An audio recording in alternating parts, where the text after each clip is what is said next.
For the last 2 weeks, you can't go many places without having two conversations. One is the conversation about Jay-Z and the NFL, and the other conversation is the philosophical debate around the superiority of a chicken sandwich.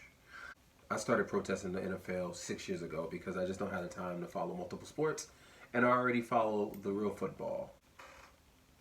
This is not a treatise about Jay-Z and the NFL, but this is an abridged observation about how we're processing this information. I think there's possibly two major deficiencies we have when we're thinking about justice. I think one is that activism and altruism are synonymous. And I think the other one is this homogeneity around black thought and black consciousness. First, let's talk about altruism and activism. I think it can be difficult at times because we will praise an individual for building an empire off of their ebony ingenuity, but then we'll turn around and criticize that individual for using that same shrewdness to partner with institutions that we may not like, right? We've seen it with Booker T. Washington in history, and similarly with Jackie Robinson, and in some ways with Michael Jordan and Bob Johnson, and now we're seeing it with Jay-Z. And I'm not saying that rich people can't do good or that people shouldn't benefit from the activism. However, what I am saying, if I can use a metaphor, is that we shouldn't be shocked when merchants make moves that seem out of touch with the villagers. Activism can be altruistic, activism can be profitable, and it can be nuanced in both.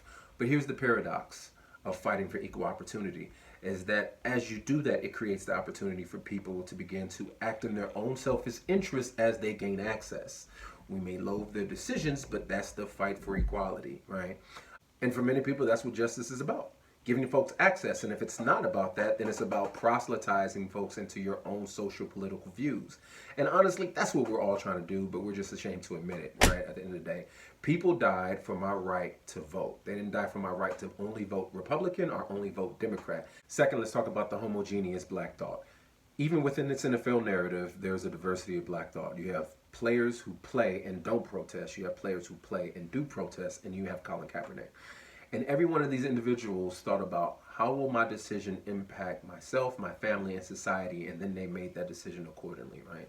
I love black things. I'm black. I went to a HBCU. I married a beautiful black woman. I live in a black neighborhood. I intentionally patronize black businesses. I have black walls.